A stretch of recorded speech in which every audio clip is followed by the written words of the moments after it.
was the summer of 2014, and for my son's bar mitzvah present, just like many Jewish parents, we wanted him to bond with the Holy Land. Oh, it worked perhaps too well. My husband had stayed back at the hotel, and our friends, my son and I, had just stopped in a pharmacy. Run to the bomb shelter, sweetie. Please hurry. I didn't hear the sirens at first, but the Israelis did. They're used to hearing these things. We ran to the back of the storeroom. It was a 12-foot by 24-foot windowless bomb shelter. My heart's pounding. Boom! Boom! I hear it and feel the percussion of the exploding bombs. I'm trying not to get sick. I look at my 13-year-old son and I think I'll never forgive myself if something happens to him. That's an excerpt from a speech I gave to the Orange County Jewish Bar Association. It was the first, but not the last time we had to run to a bomb shelter. Our adventure and my transformation is also the subject of my book, Blasted from Complacency, A Journey from Terror to Transformation in Israel.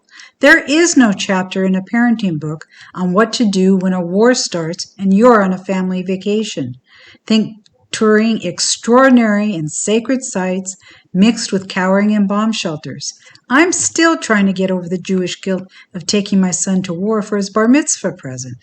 The impact of being human targets helped me understand the plight of Israelis living like this, and it also made me want to work on peace. How Israel is often described on the news is not what I'd seen with my own eyes. And I felt Palestinian parents also preferred their children playing safely in their backyards. The missiles exploded just near enough to blow apart my world as I knew it, forever changing me. And you'd never recognize my life today with what it was like then. I believe I found my life's purpose.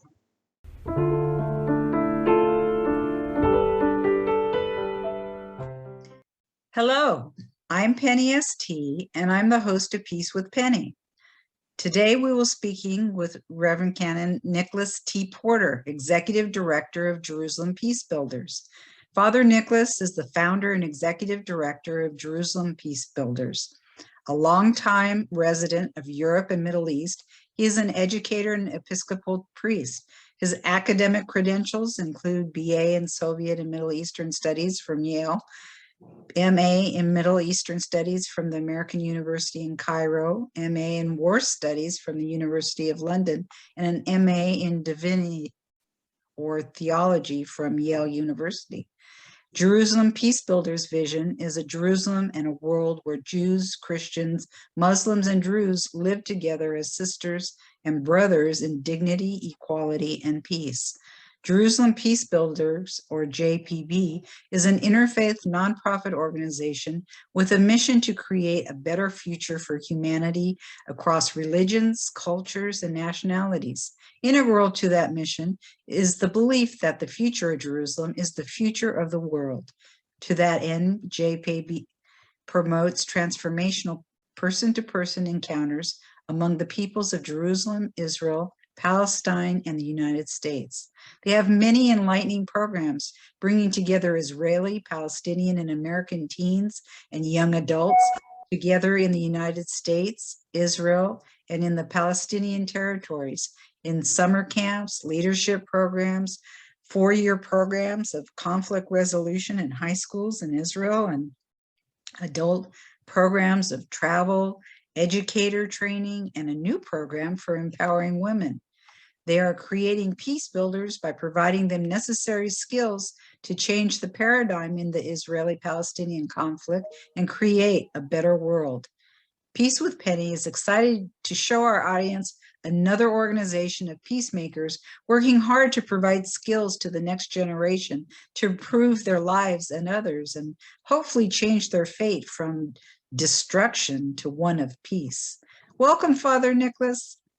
Well, thank you, Penny, and thank you for that gracious introduction. I'm delighted to be with you here today and be able to share about the work of Jerusalem Peacebuilders, how it really involves education, life change, friendship, and our spirits as well. I'm just delighted to be here. Thank you for having me.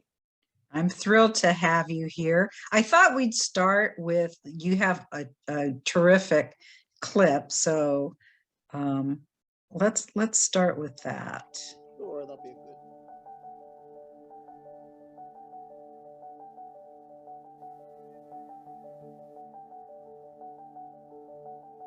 I'm meeting the rest of the campers from the Jerusalem Peacebuilders. I'm actually looking forward to see how these workshops might change how we think about many issues. If they hear things on the news, if they hear things from others, they know how to think critically, and they know that other people might not necessarily be wrong, and they might not necessarily be 100% correct. So essentially the skills that they learn in the camp, how to communicate with other people, hopefully that translates into them using it later on in life. We all have this morality, we all have these common things, and we basically know different truths, but that's the thing, we can get to know each other's truths and understand what other people think.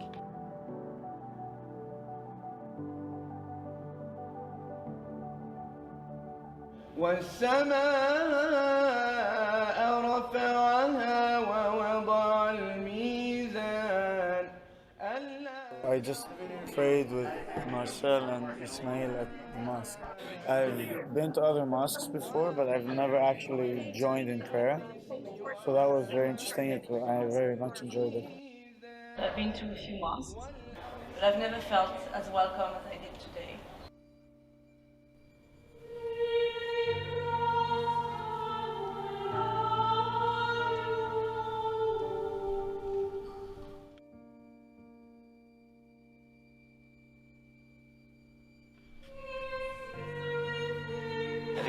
I learned a lot of things about Judaism yesterday and Saturday.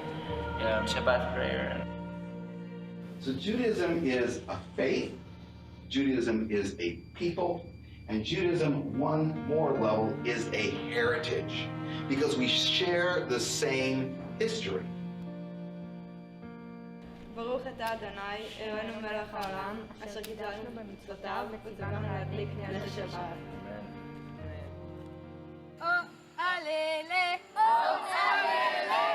Before trying to reach peace, and somehow we must have to take the trust-building methods.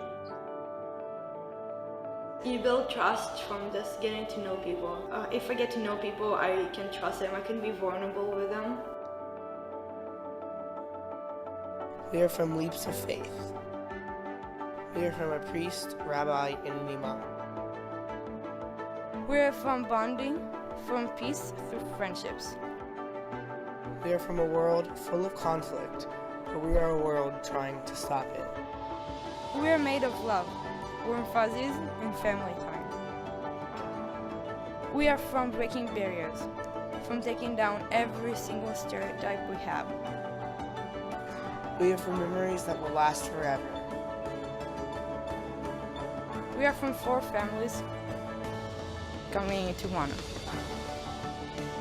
And we all have a lot of identities that we can work together and see common ground on.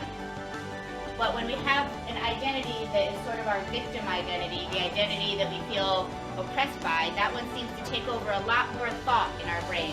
It takes up a lot of space.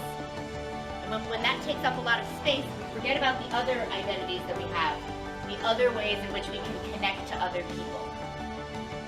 Because of this program and others before it, I learned to see from other perspectives.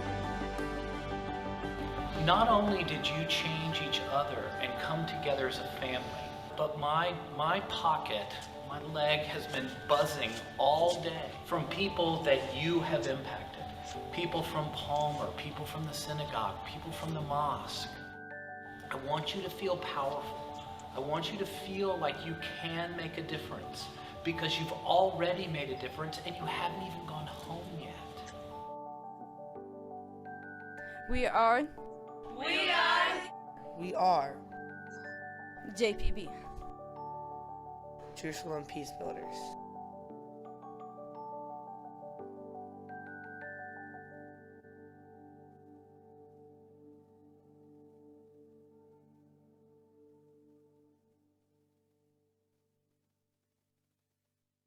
And as we say in Texas, that's all, folks. I love that. Now we'll start. I have to say, I do listen to that just because I like it. It's very inspiring. Isn't it? Isn't it? It's great for me to be able to see a lot of those young people again whom I've known over the years, and get to see their faces. So many of them have gone on to be medical students and lawyers and officers in the army and all kinds of things. So it's wonderful to see their faces when they were young. That's really exciting. So how would you describe Jerusalem Peacebuilders? That's a big question, Penny, but I'll see if I can give you a nice nugget that is easy to remember. Jerusalem Peacebuilders is a nonprofit interfaith organization that focuses on peace and leadership education in the Holy Lands. And that's plural on purpose, lands with an S, so that it captures both the plurality of the lands, but also the visions in them. And to do that, I think, as you know very well, you need some outside actors as well. So we're proud to always include an American component in that, American Jews, American Christians, American Muslims, as they learn from literally their sisters and brothers in the Middle East about peace building, about leadership, about transforming our world.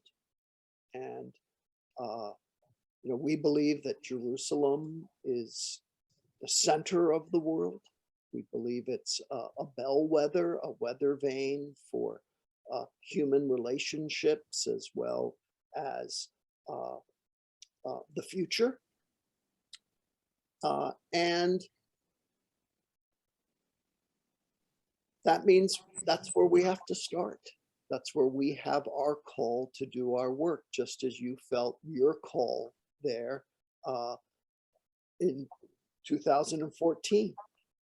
Yeah. And it just becomes inescapable for some people. And boy, isn't that the truth? It is. And we believe that the path to peace does not go through politicians. I think we've all been disappointed there time and again from any number of politicians, from any number of parties and religions and viewpoints and ethnicities. The path to peace runs through people and changed personhood, changed self-perception, changed perception of others, a changed personal narrative, a changed group narrative. And so that's really where we're working. That's why we focus on peace and educational programs that focus on individuals and individuals aggregating into cohorts and cohorts aggregating into something else. We're big fans of Count Leo Tolstoy's very famous quote, which is, everybody wants to change the world, but nobody wants to change themselves. He was on to something, which is to change the world, you must change yourself. That's your starting point, because you're part of the world. And that's, we're proud to participate from that level on up. I totally agree, and also realize if you don't change yourself, you can't bring that out into the world. It starts, it's not a selfish thing. It is just a fact of life. You have to change yourself first. You work together with your wife, and where did this family dream come from, and how did Jerusalem Peacebuilder evolve into the organization it is today? Yes, indeed, I do work with my wife, Dorothy. We're college sweethearts. And the work began soon after we got married. We lived in Jerusalem for about 3 years, and we were working with the Episcopal Church there, but primarily with supporting a network of hospitals and schools and orphanages and training centers. And we saw in that really the building blocks of peace. And when we ended up moving to Paris after that time, we left with the dream of what Jerusalem Peacebuilders was. And what year was that? That was in 1997 when we sort of had that moment. And we dined out on that dream for a long time, Penny, before we really had the courage to take the next step. You know, we stayed in touch with Jerusalem. We led lots of groups and pilgrimages and visits there. We raised money for all those hospitals and schools and things that I talked about earlier. But we were scared. We were scared. We were scared about the changes we'd have to make, and would we succeed? And then we finally, took that leap. Yes, it was a leap of faith. It was. And very quickly, our two best friends from college joined us. How cool. Yeah, absolutely. And then suddenly it wasn't scary because we were just family and friends.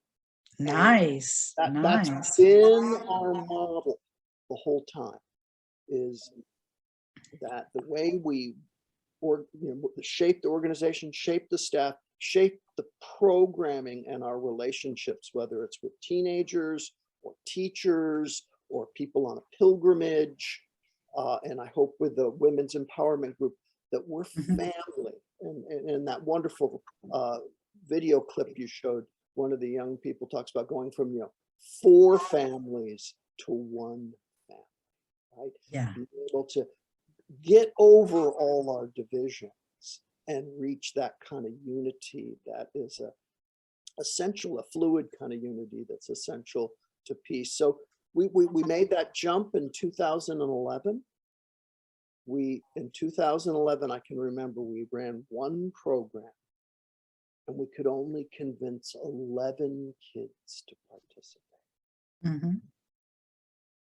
Last year, we worked with about 3,000 people, and we're planning to have 6 programs this summer with about 150 people participating, and we had to turn away maybe 2 or 3 people for every slot. Oh, what a shame. What a shame. It is a shame. It is a shame. But one of the things, and I certainly wish we could accommodate everyone, but we know the bigger you get, the more demand there is, right? Which is, leads me to, 2 other pieces of this, which is, we do this in partnership with others. We do this in partnership with American, Israeli, and Palestinian organizations. And, the way we do this is we want them to grow, not just up alongside us, but go beyond us, right? And that they're developing the capacities to do this with and alongside us, but also with each other, right? Exactly. Yes. We have no delusions of grandeur. We can't fix this conflict, but what we certainly can is contribute leadership, understanding, prayer, and experience towards its solution. And that we're proud of, and we know that works. So that's how we operate. That's how we operate. That's so great. Do you know how many people have participated over the years? Yes. thousands? Yeah, so I believe we are around 14,000 people have been involved in one or another of our program. And I want to be clear, we do lots with adults that doesn't get as much attention as the young people, right? You know, you watch that video you showed and you fall in love with it, but you know, we do a lot of work with adults as well. Yeah, we're going to get to those too. That's for sure. And a lot of what you do is you know, train teachers as well to teach the young, and it just has such a unfolding, kind of like a beautiful garden effect of peacemakers. I just love it. Well, we try to design it all to be a sphere so that every program leads to supporting other programs that we run. So everything's interconnected. So if you do well in one area, it's going to have impact in another. And that's that unfolding that you talk about. So I suspect part of the reason that you have to turn away people is funding, but I'm wondering, how do you get funded, and how would people donate if they would want to? Sure. So we welcome all donations. We're a registered 501c3 organization. You can donate very easily by going to our website, which is JerusalemPeacebuilders.org. And there is a giving page there. You can you can do PayPal, you can give by credit card. It gives you the address if you like to send a check. So our funding primarily comes, when I mean primarily, I mean sort of 98% comes from motivated individuals like yourself, Penny, and I'm sure like your audience for these great podcasts. And so from individuals, small organizations, and small foundations. And they provide us with the vast bulk of our budget every year. We've got a very lean budget. We're able to do that because we're all practitioners. That's kind of a technical term. That means we all teach and we all do some admin and just about everything else in between. We don't have any infrastructure. We don't own any buildings. We don't have office rents. It all goes to support program, which is why we're able to do a lot with a little. And yes, donations allow us to do more. And wonderful. That's how we get that done. That's how we get that done. I always like to talk a little personally, if you don't mind, because as you know, it's not like I'm some big organization or this, you know, I had a corporate background and all that, but since I had my kid, I was a stay-at-home mom when all this happened to me, and do all this, you know, from home. And I want people to know you can be a common person and do whatever it is your talents afford you to do. And so I'm curious, where were you born and raised? Sure. So I was born in New York City and New York Hospital. I am a real New Yorker. I'm one of, I don't want to say the few because there's a number of us out there, but you know, that it doesn't get any more New York than New York Hospital. And you don't have much accent. I don't, because when I was in about first grade, my parents moved out to Kansas City, Missouri. And we lived on a big cattle farm. And then at the right moment, I went back east to go to school and met my wife at Yale College, as well as my good friends, our good friends, Stuart and Angie Kensinger, who joined us in the founding of Jerusalem Peacebuilders.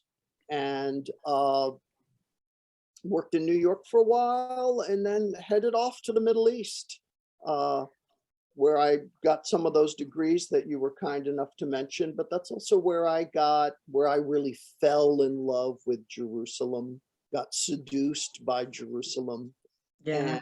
And, there is such a feeling when you go there. It's just such so deep historically and ethnically, and it is a whole world there.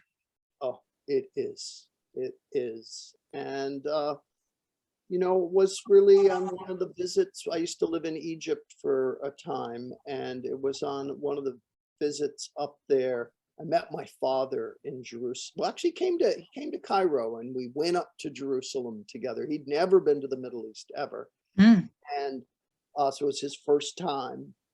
And we were in Jerusalem. We were in the Church of the Resurrection, Church of the Holy Sepulchre. That's very special for Christians, where we remember Jesus's death and resurrection.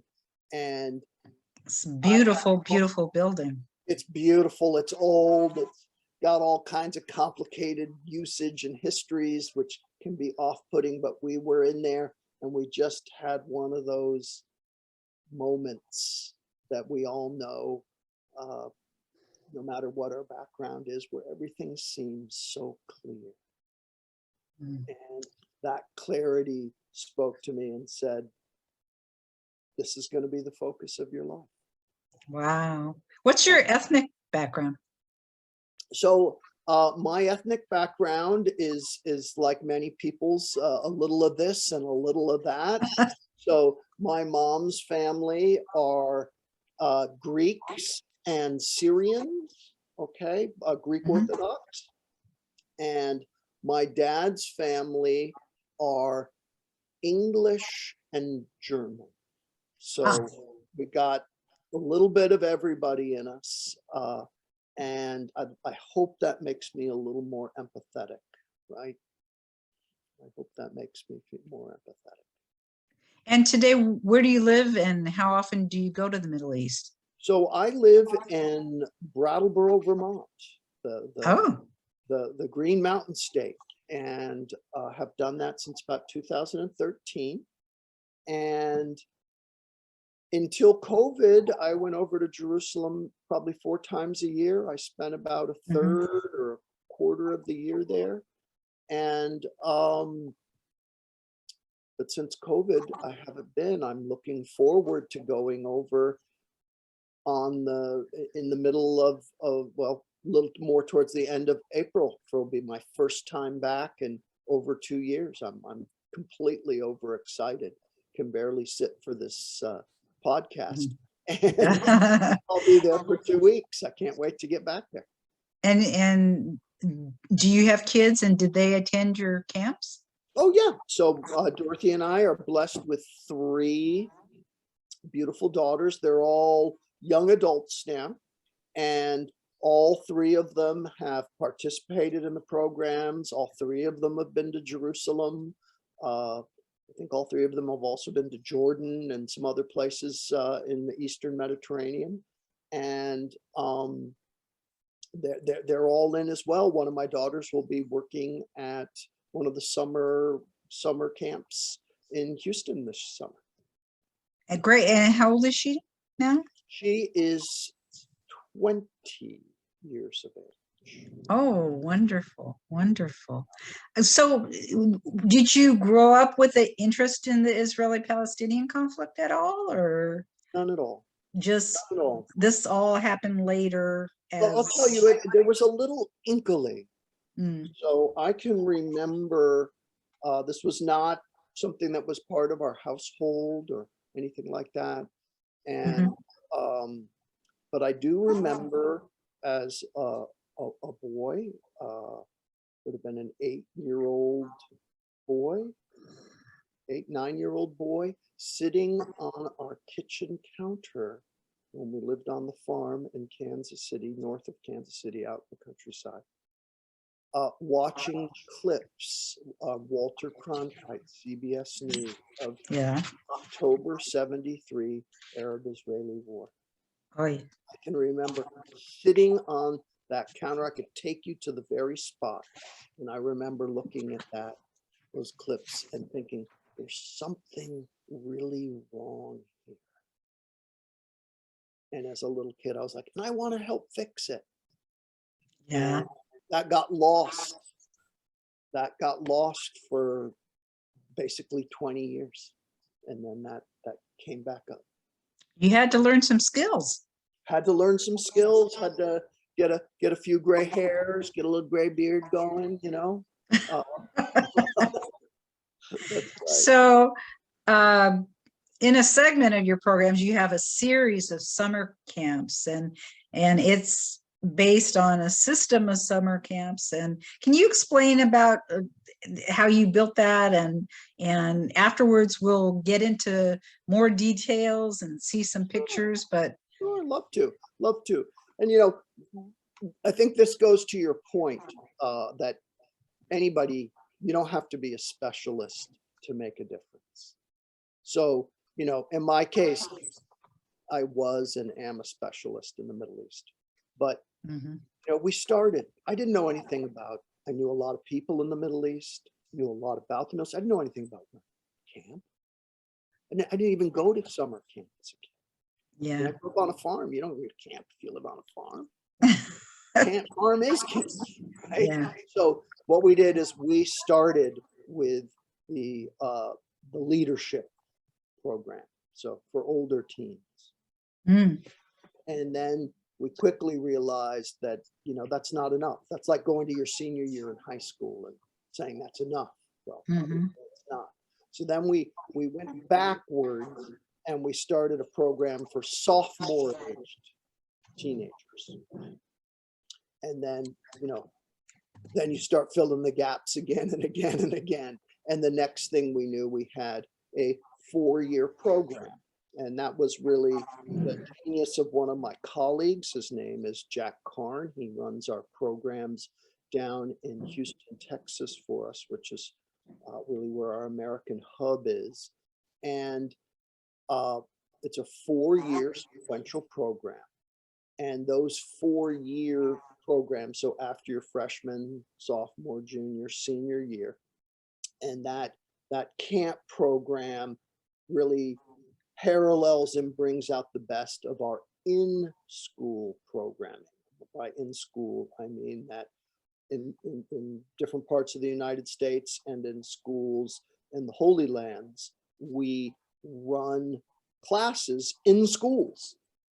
Right? Yeah, yeah.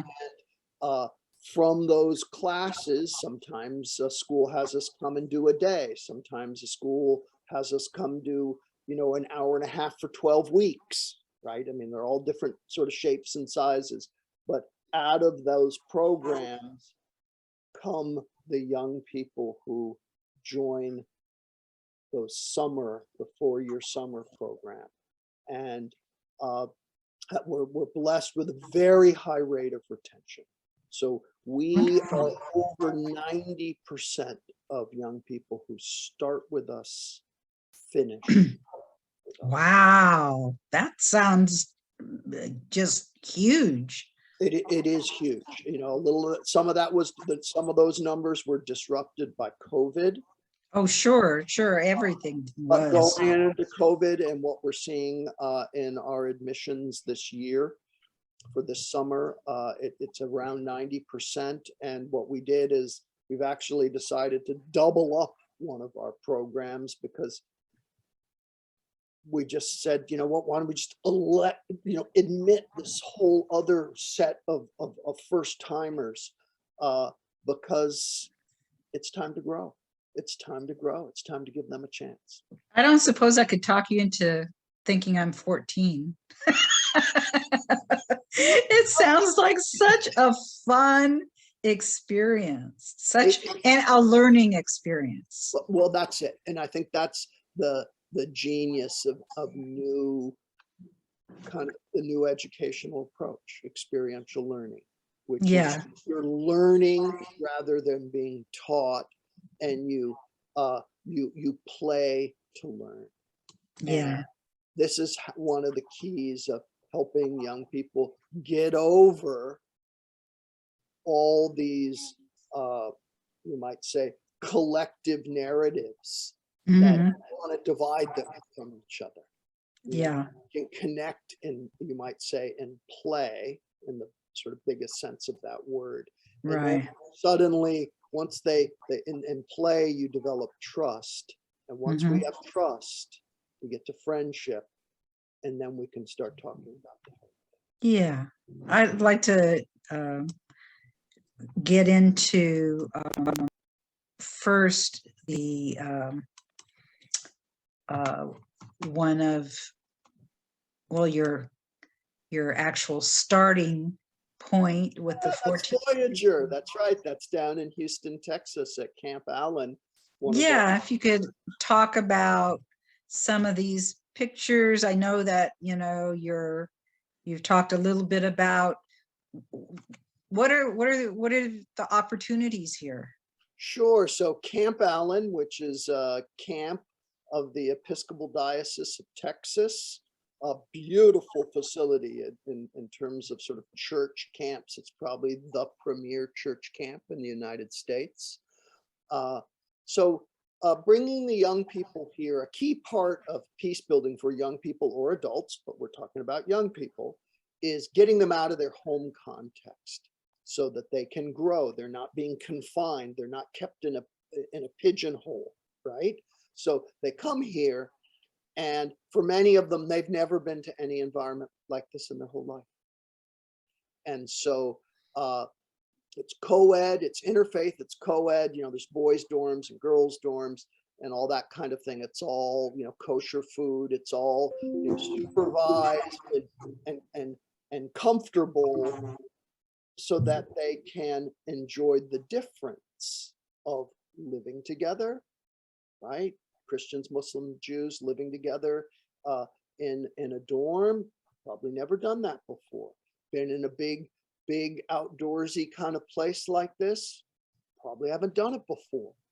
And then you can see the fun things they're doing. If you look at the photo to the lower right, where someone has a red handkerchief on there, they're doing trust building exercises. Okay? You know, they're getting over their fears in horseback riding. Most of them have never even touched a horse before. And very few of them have ever canoed before. You can see the effect of that. There's some joy going on. Then out on the lake there. So play being a key part of this. This is Voyager. This is level 1. This is after your freshman year in high school. Now you actually have is Jewish Israelis and Palestinians and American kids here together, right? That's all who's mixed into that center photo there. And you can't tell them apart, can you?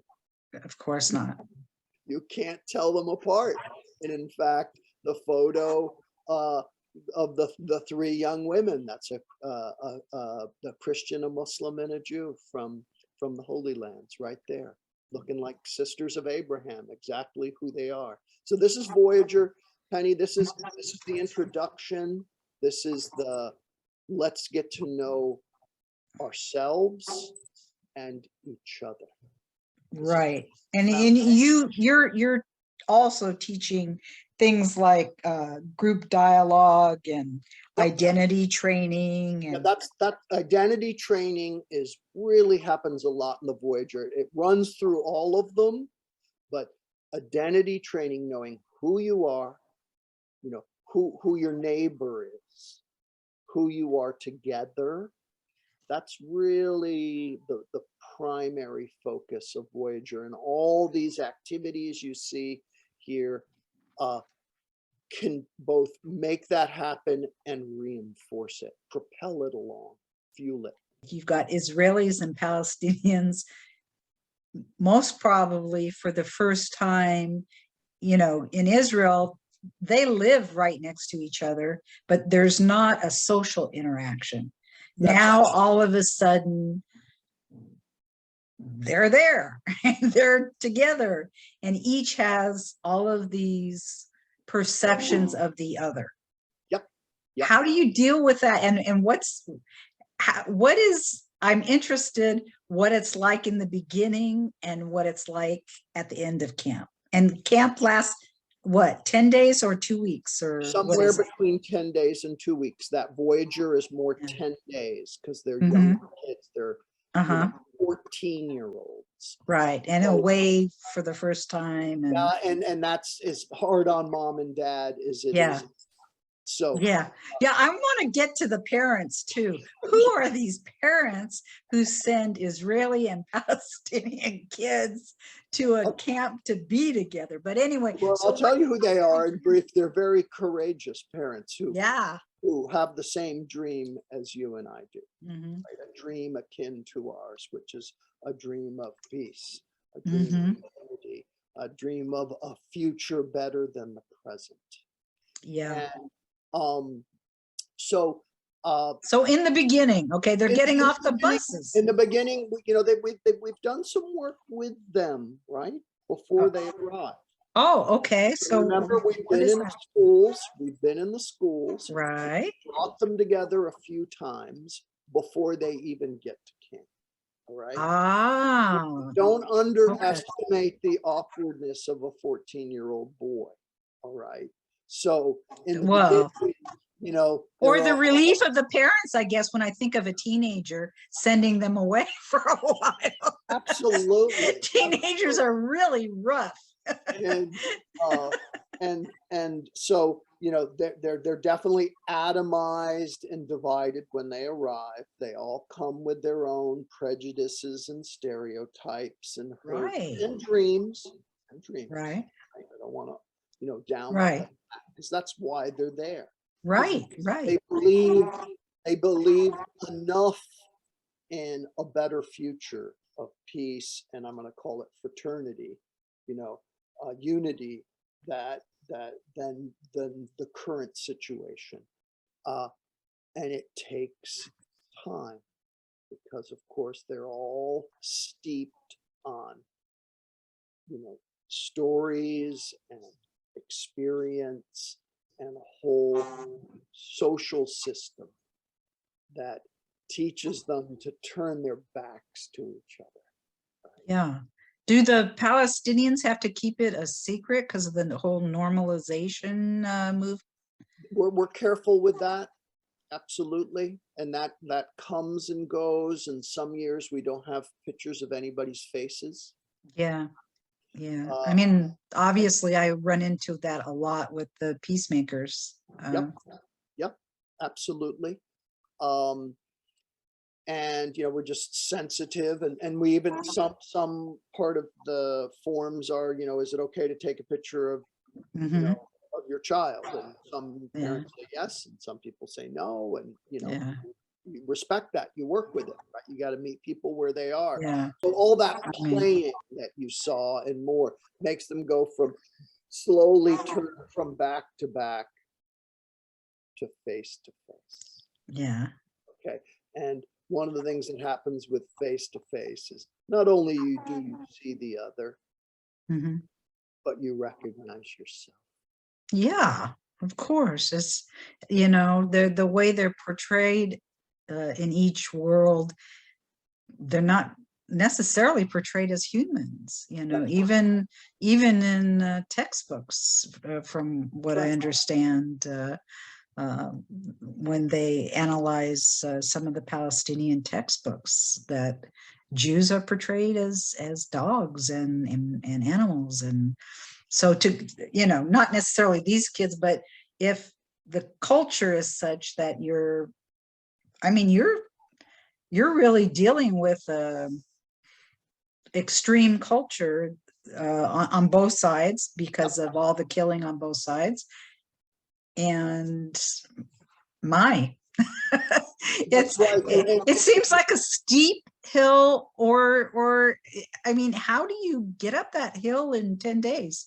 Well, you don't get up that hill in 10 days. You Yeah. make a start on that hill. And Yeah. that's why we don't have a 1-year program, Ah, right? That's why we have a multi-year program. And yeah. that's one of the things that differentiates us from many of our very honorable and rightly esteemed sister organizations. Mm-hmm. Tend to focus on a one and done kind of intensive camp program. Yeah. They tend to focus on 16-year-olds, and you go for one summer, maybe 2, and that's it. And again, think about high school. If you went to high school for 1 year, what would you learn? Now, you would have forgotten everything you learned, a few months later, right? It takes reinforcement. Well, plus you're concentrating on other things along the way too. Well, that's right. It takes a while to begin to climb that hill.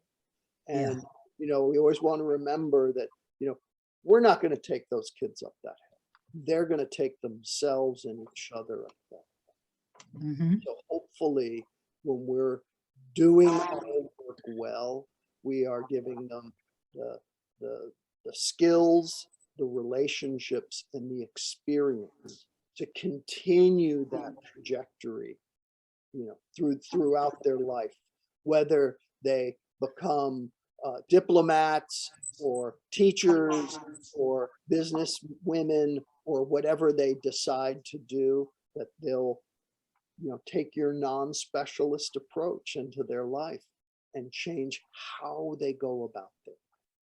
Do they have a formalized program to keep in contact with one another, or is it just up to them, in friendships? So we keep, during their 4 years with us and beyond, we've got, cohort contact groups and programming for them along the way. And then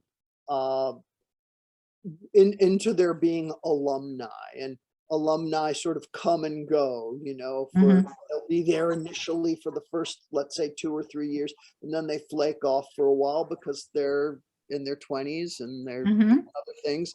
And then what we found is then they start coming back again. And of course, they need something very different. Sure. Than the 20-year-old. A 26-year-old is different than a 20-year-old. So absolutely. So just to get a further here, Global Voices. Yeah, so this is Global Voices, and this takes place in New Haven, Connecticut.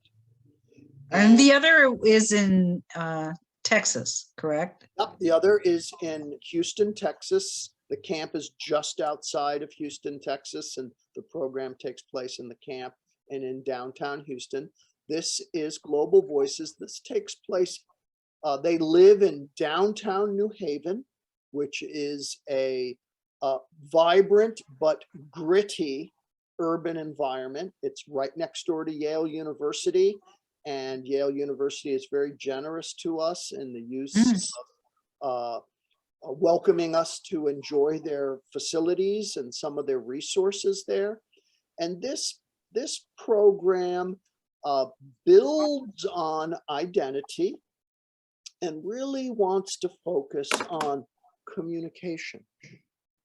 How do you communicate who you are to the other, but to the world? And how do you communicate what you believe in and who you want to be? And we focus in this on service to others.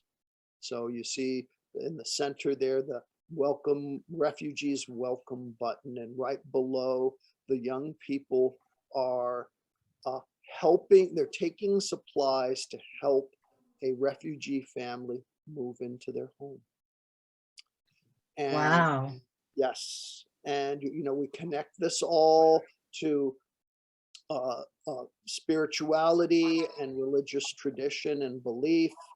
So there in the lower left-hand corner, you've got three of our young people, or four of our young people attending synagogue. We're all there. All the rest of everybody's also in that photo. They're just not in this focus.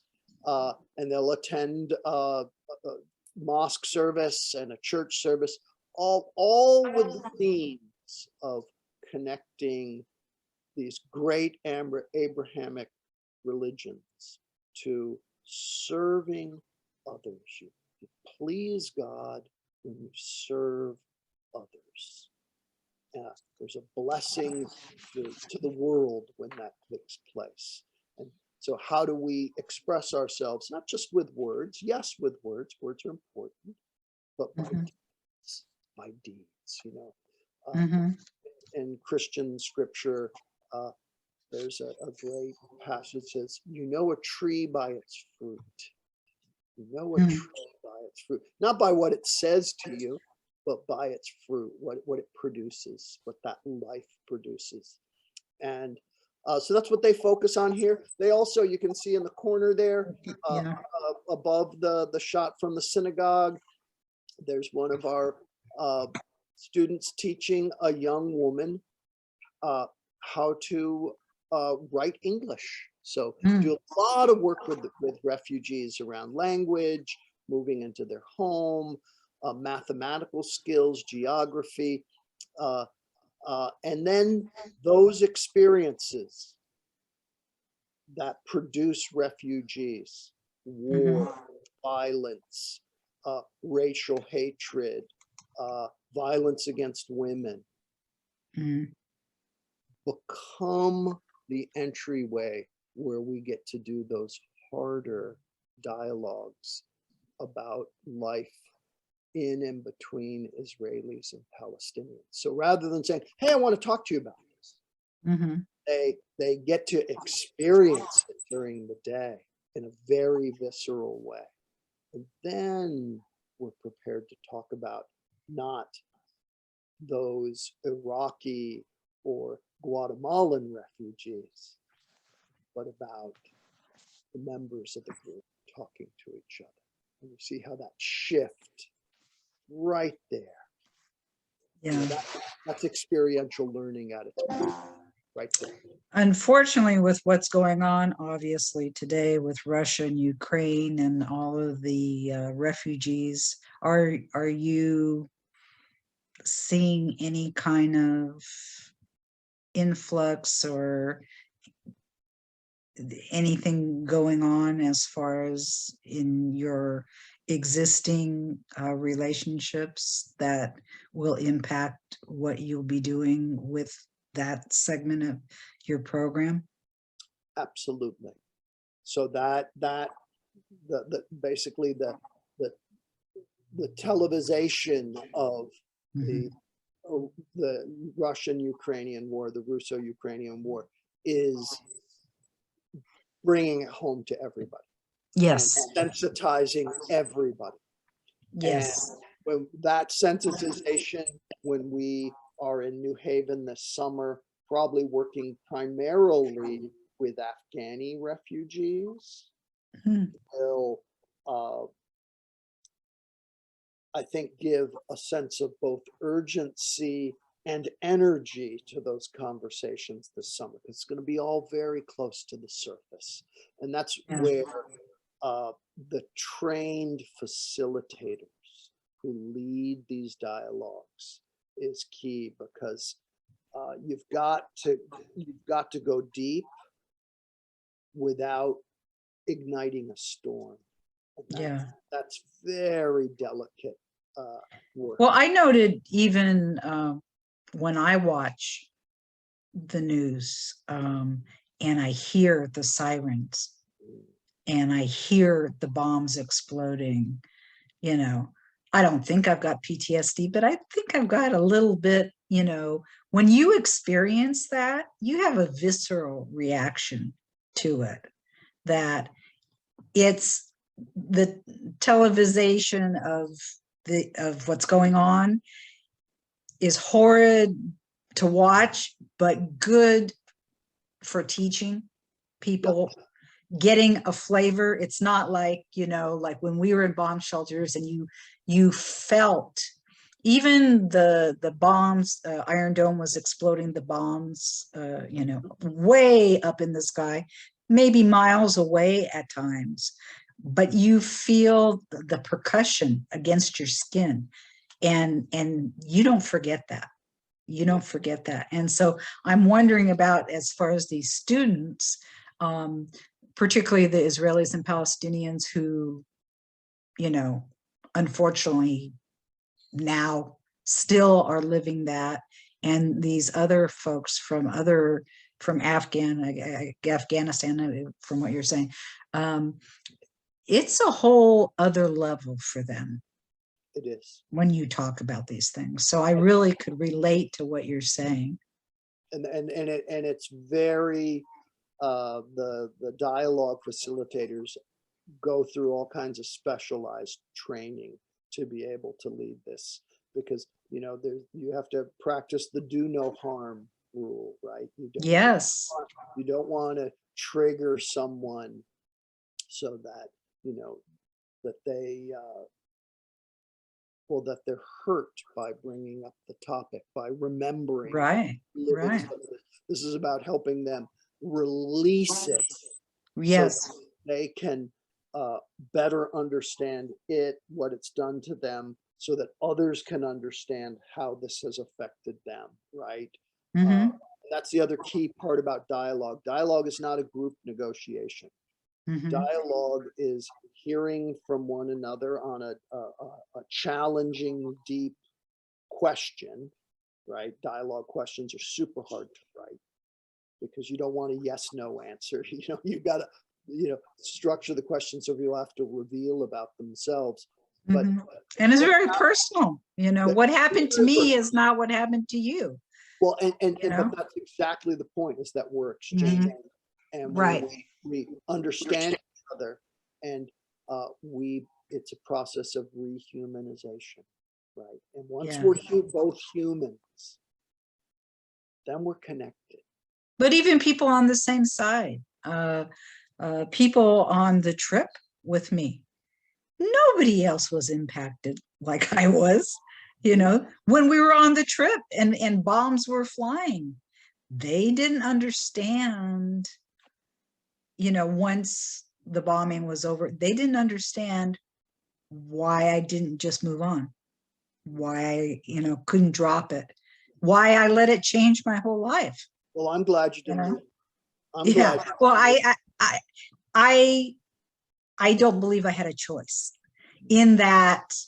Not like I'm dragged, but that it's so real to me. It's so real and so important. It just, as you and I have discussed, I just feel like this is what I'm supposed to be doing. And I let it direct me. I try not to let talk myself out of who am I to do XYZ? Who am I not to?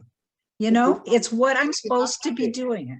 It's just, right. It's just what I'm supposed to be doing. And it's really inexplicable because I don't understand it.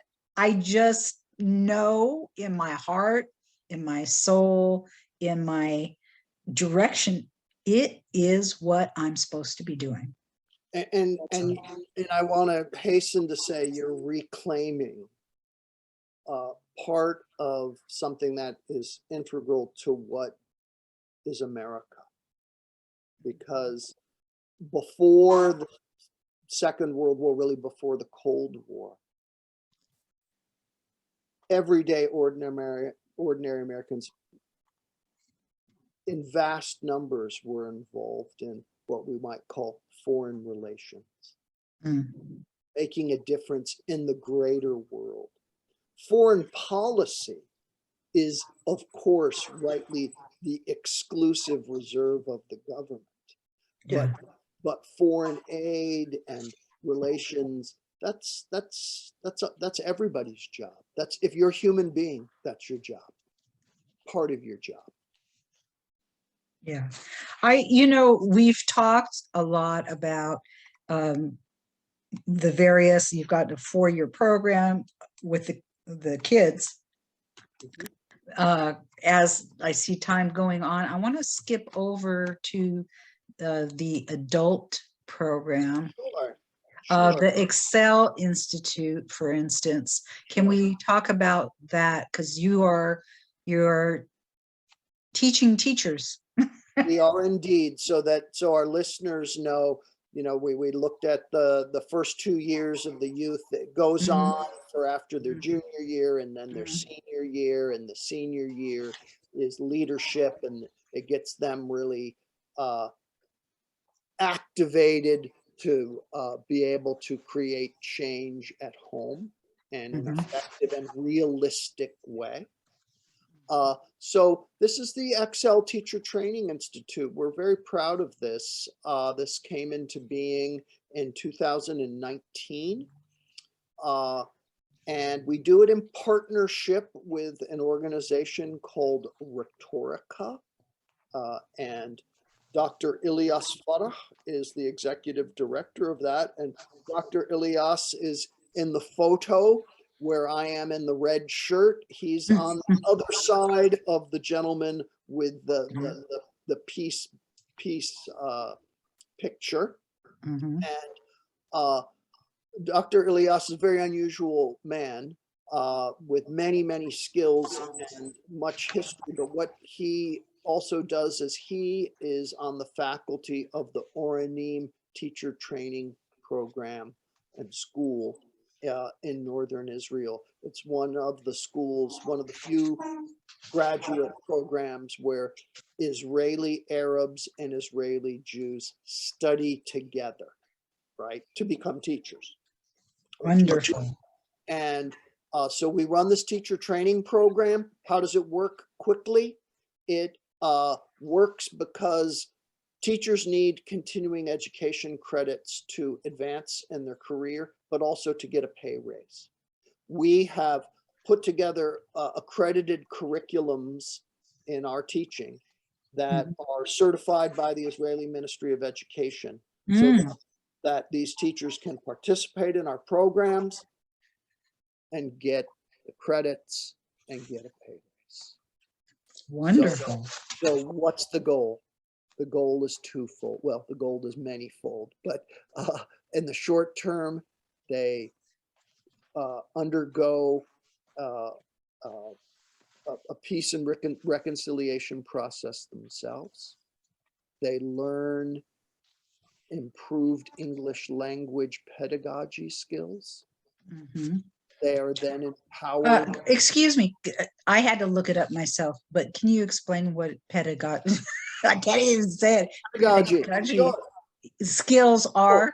So it's how to teach English. They learn about how better to teach English. There you go. Thank you for calling me out on that. So speak English, would you? Okay, I will. I'll do better next time. So they then begin to take those skills, both the experience they had of reconciliation and the English language teaching skills, and begin to create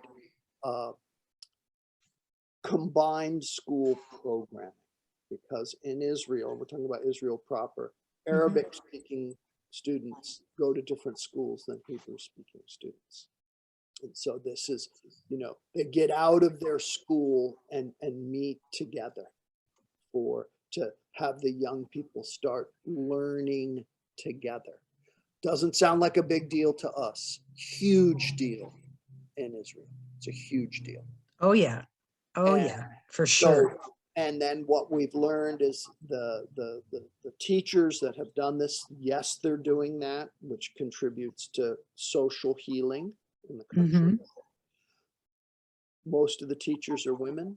These women get promotions because of what they've learned. So we're working on gender equality too. They start moving up the pay scale, and and a significant number of them with each cohort get state awards for teaching excellence, which we're really proud of.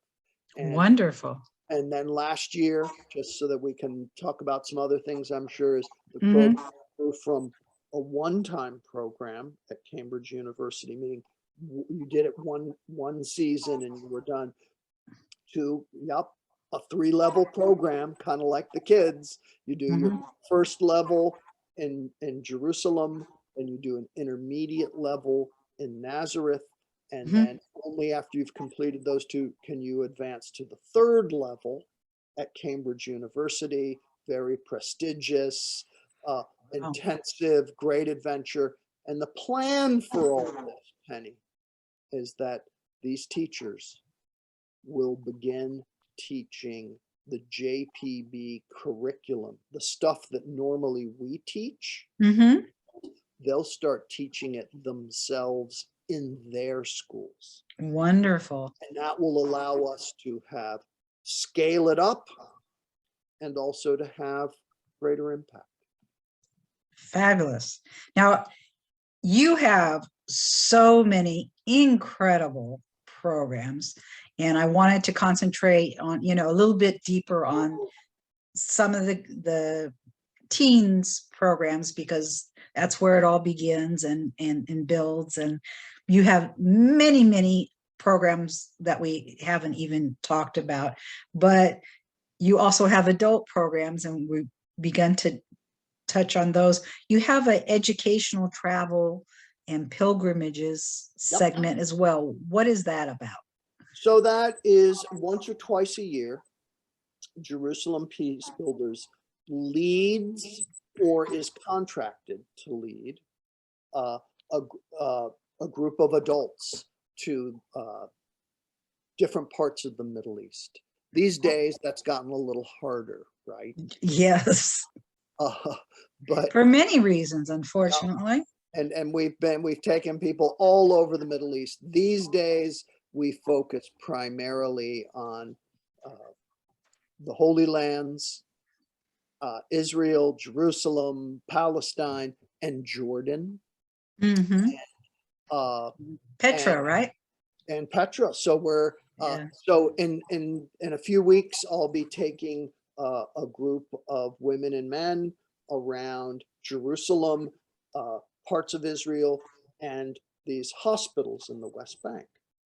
And in October, we'll be taking a group of pilgrims, primarily Christian pilgrims, on both a spiritual experience, but also an adventure through Jordan, Petra, Jerash, desert castles, all these wonderful places, Kerak, giant Crusader castle, but then also into Jerusalem as well at the end. So what we love about this is, and it's just what happened to you, is when you go to that part of the world, it changes you.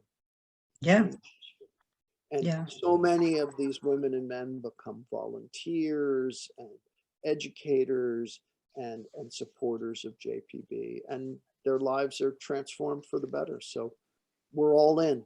We're all in on that. Yeah, I did want to mention your latest program that hasn't started yet, that you're opening for women with Arij. Can you talk about your new program? I believe it's open in November. So the My Choice Women's Empowerment Program primarily, well, exclusively focuses on Christian and Muslim women in the West Bank. That's because of, with so many difficulties of border crossings and all permits and all of that, for lots of reasons that we both understand and don't understand. We've decided to start a program in the West Bank. So it's for women. Which women? Women in their basically 20 somethings that we have learned through research are the most underserved community in the West Bank. So here are women in the prime of their lives. They're university educated. And they're being excluded from and sort of under invested in by the rest of society. We're seeking to start a leadership program. We're not just seeking, we're doing it as we speak. For women, really 20 women at a time, to give them both leadership skills and a little bit of business administration education. You can relate to that. So that they can begin to improve their lives, the lives of their family, lives of their neighborhood. It's that experiential learning model of learning, dialogue, but then that application piece, they're all going to get onto, for their neighborhood or their town or village, a community-based project.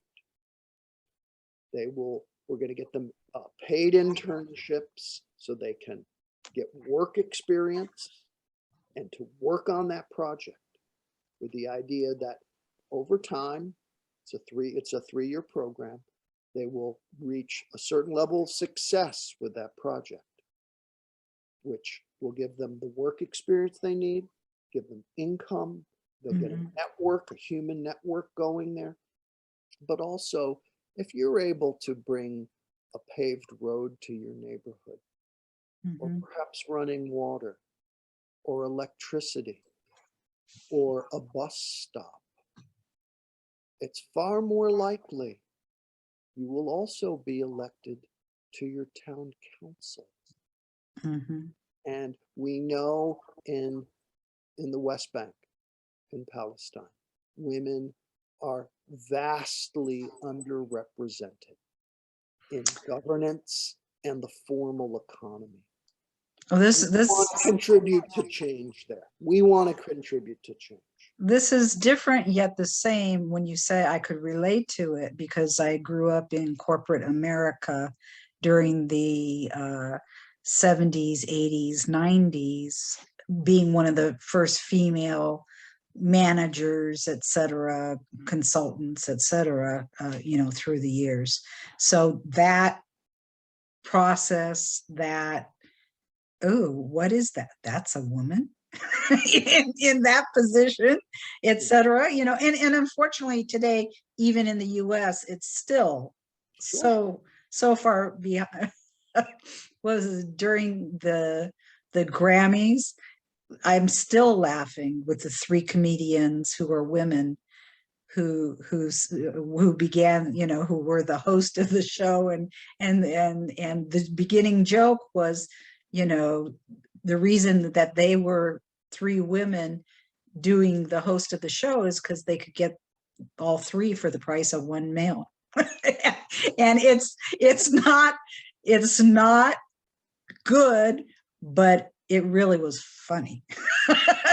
It's sad but funny at the same time. Absolutely. And that's why it's a lot of the same dynamics for these women, and they're going to need each other. They're going to be swimming upstream.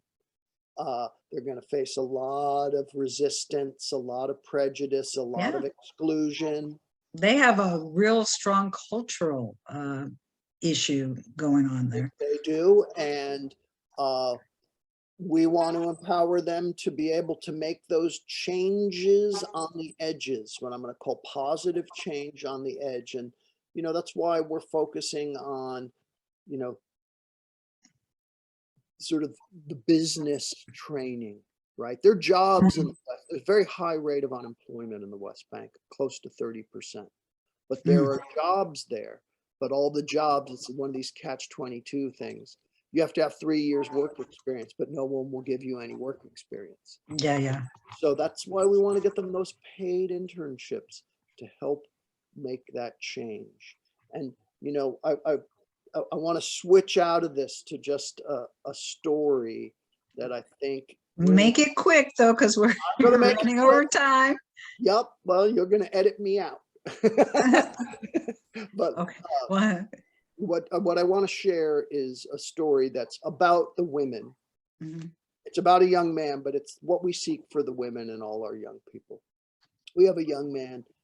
He's an alumni now, alumnus, excuse me, and he went to he got into the Hebrew University law faculty, one of the, if not the most difficult faculty to gain admission to. He went on to do very well. He represented the state of Israel in the World Moot Court Championships that take place in Washington, D.C. every year. He was asked to carry the Israeli flag.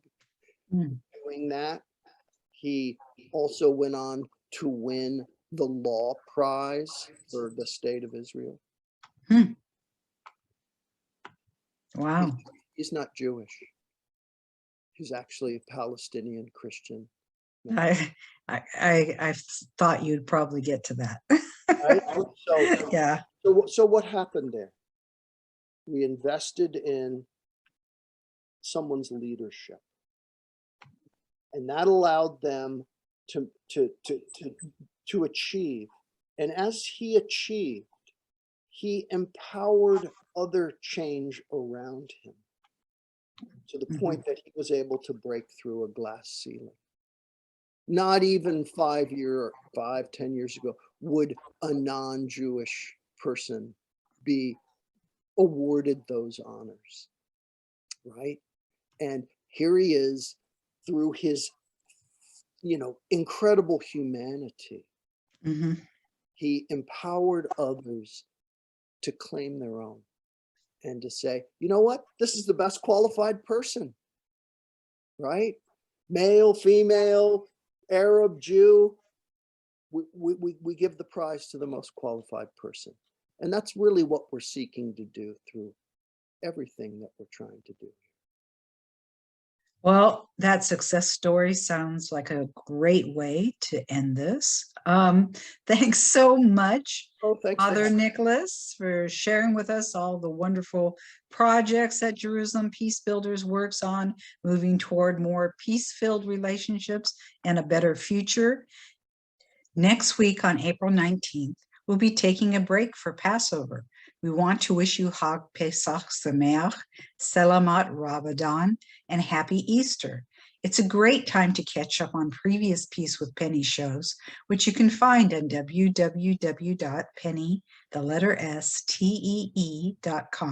under podcasts or on our Peace with Penny YouTube channel. On April 26th, we'll return with Neda Lovi of Itach Maki Women Lawyers for Social Justice to learn about the terrific work they're doing. Itach Maki Women Lawyers for Social Justice was established in 2001 to give voice to women subject to social, geographic, national, ethnic, and economic discrimination in Israeli society.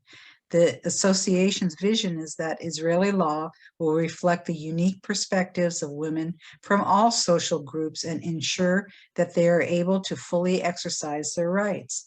In order to achieve its goal, the association provides free legal aid and representation for women in various areas of the law. For now, we'll leave you as we pray that the violence in the Middle East and in Ukraine will soon stop, and that everyone will someday live in peace, shalom, and salam.